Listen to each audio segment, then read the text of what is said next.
Hi friends, welcome to Tejas kitchen. இன்றைக்கி தஜஸ் கிச்சனில் ஒரு சூப்பர் ரெசிபி கடம்பா தொக்கு ஈஸியாக செய்யலாம். வாங்க வீடியோக்குள்ளே போய் எப்படி செய்யலான்னு பார்க்கலாம். பாருங்கள், எவ்வளோ சூப்பராக அருமையாக இருக்குது பாருங்கள்.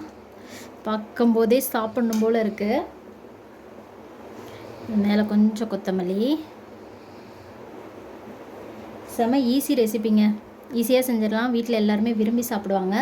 வாங்க வீடியோக்குள்ளே போய் எப்படி செய்யலான்றதை பார்க்கலாம். கொஞ்சமாக எண்ணெய் ஊற்றிக்கலாம். எண்ணெய் காஞ்சிருச்சு. இப்போ பெரிய சைஸ் வெங்காயம் ஒரு 6 வெங்காயம் எடுத்து ஆனியன் சாப்பரில் போட்டு கட் பண்ணி வச்சுருக்கேன். இப்போ அதையும் சேர்த்து நல்லா வதக்கிக்கலாம். அது கூட ஒரு பச்சை மிளகாய் போட்டிருக்கேன். வெங்காயம் நல்லா வதங்கிருச்சு. இப்போ ஒரு 4 தக்காளி கட் பண்ணி வச்சுருக்கேன், அதையும் சேர்த்துக்கலாம். சேர்த்து வெங்காயம் தக்காளி நல்லா வதக்கிக்கலாம். தக்காளி வதங்குறதுக்கு கொஞ்சமாக உப்பு,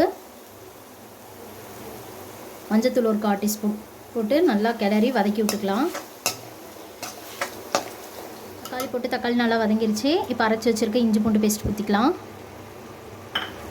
இஞ்சி பூண்டு பேஸ்ட்டோட பச்சை வாசனை போகிற வரைக்கும் நல்லா வதக்கிக்கலாம். இஞ்சி பூண்டோட பச்சை வாசனை போச்சு. இப்போ வீட்டிலேயே அரைச்ச குழம்பு மிளகாத்தூள் 2 ஸ்பூன் போட்டுக்கிறேன். போட்டு ஒரு பெரட்டு நல்லா பெரட்டிக்கலாம். மசாலா போட்டு பெரட்டியாச்சு. இப்போ வேக வச்சு வச்சுருக்க கடம்பாவை சேர்த்துக்கலாம். அதை க்ளீன் பண்ணி மஞ்சள் போட்டு வேக வச்சுருக்கேன். இதையும் சேர்த்து நல்லா பெரட்டி விட்டுக்கலாம். இந்த மசாலாவோட அந்த கடம்பை நல்லா மிக்ஸ் ஆகணும். நல்லா பெரட்டி விட்டுடலாம்.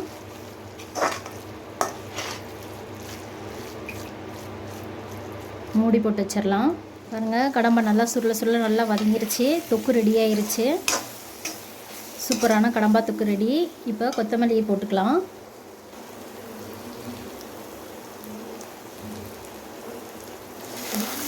அவ்வளோதான், சூப்பரான நம்ம கடம்பா தொக்கு சூப்பராக ரெடி ஆயிருச்சு. சூப்பரான கடம்பா தொக்கு இதே மாதிரி நீங்களும் உங்கள் வீட்டில் செஞ்சு பாருங்கள். செஞ்சு பார்த்துட்டு எப்படி இருந்துச்சுன்னு எனக்கு கமெண்ட் பண்ணுங்கள். நம்ம சேனல் பிடிச்சிருந்துச்சின்னா லைக் பண்ணுங்கள், ஷேர் பண்ணுங்கள், முக்கியமாக சப்ஸ்கிரைப் பண்ணுங்கள். வேறு ஒரு சூப்பர் ரெசிபியில் பார்க்கலாம். டாட்டா.